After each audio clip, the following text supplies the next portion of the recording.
Well, welcome back to Nightly Nonsense. Trying to make some sense out of the nonsense that is all around us, and there is a whole bunch of it. I got caught up. I think last night I said two different things I wanted to talk about tonight. So let me pick the one that I really want to talk about tonight. We have an eclipse coming, right? We have an eclipse coming next Monday. That would be on the 8th. It's a big deal where we live, because we're in the path of totality. So expecting lots of people to come and check it out. But this eclipse has people going crazy, right? Once again, something that is going to happen, something that's in the sky, some kind of event that's going to happen, has the church turning on itself, dividing on itself, devouring each other. And so let me try to make a little bit of sense out of this for a second. I don't think we can argue that the Bible tells us that we are to look, right? Look to the sky for signs and wonders. We're to look to the sky for things of God. For thousands of years, people looked to the sky for warnings, for things that were coming. We can on one hand say the Magi followed a star to get to Bethlehem, but God doesn't do that anymore. Really kind of tired of the God doesn't do that anymore stuff, right? So it's okay that the Magi used a star to get to Jesus, and we celebrate that. We put that on our little nativity scene, and we do all the things with that, right? We put stars all Christmas and all that stuff, but then when God does other stuff, and God sends an eclipse, which, by the way, is a God thing, because he orders the pathway of the stars, the moon, the sun, the planets. God orders all of that. So you can't get out from underneath that it's a God thing. God knows it's going to happen. He knows when it's going to happen. Oh, by the way, he sets the times. So God plans according to his time, and he puts things in his time.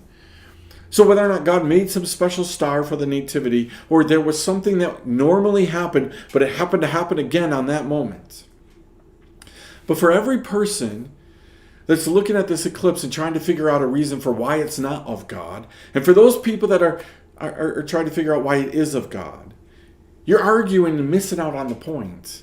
We're to look to the heavens for signs and wonders, examples of God. This is a sign. This is a wonder of God. Millions of people are going to come to it.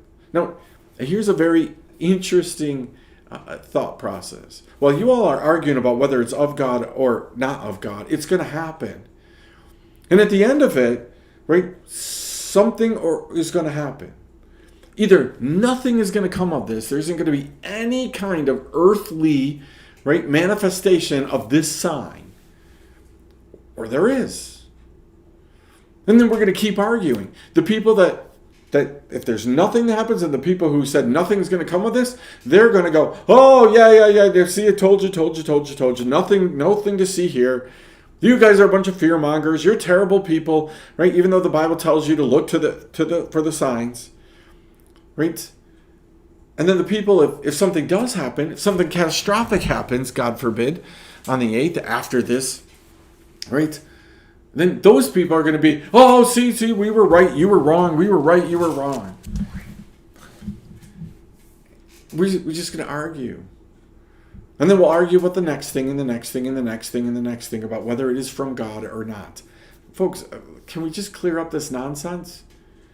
Absolutely, positively, this eclipse is from God. Whether he uses it for a sign of what he is going to do, that's up to God. But we should be in tune with God and listening to God and say, God, does this have any meaning? What does it hurt to think that a sign in heaven might mean something? Don't give me this, that it didn't happen at this time and this time, and give me 5 examples of when it didn't happen. What about the times that an eclipse happened and things did happen? A famine occurred, a plague occurred, pestilence occurred, right? Disaster occurred, an empire fell. So for every example that you're going to give me of, well, it happened on this day and nothing. First of all, we don't know if anything happened or not. Things happen in the spirit world all the time. So we don't know what was declared in heaven on a certain day, what happened on a certain day. We just know when it manifests here. But we're to look up and notice these signs and wonders. So the people were saying, oh, don't go look at it, don't go look at it, don't go look at it, stay away, stay away. You're not paying attention to the Bible either. We are to look at it. We're to look at it and to ponder and to wonder and to ask God. So all these people who are arguing with each other, did you ask God if it means anything? Did you ask God if we're supposed to be paying attention for more? Hey, God, are you saying something in this moment? Is there something that we're supposed to know in this moment? You're moving millions of people around this country and across the world to try to see this thing. But does it mean anything? Did you ask God, or are you just arguing your point? Because, quite frankly, we look like a bunch of dorks. We look like a bunch of goofy people who just fight and argue about anything with each other.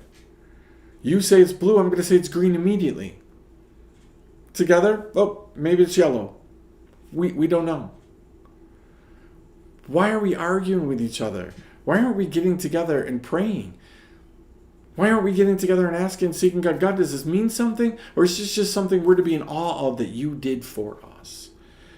So could you skip the hate mail and maybe ponder for a minute? Maybe stand in agreement for a second that says, yeah, let's look at this and ponder. Let's not use this as an opportunity to beat up each other. See, again, nightly nonsense.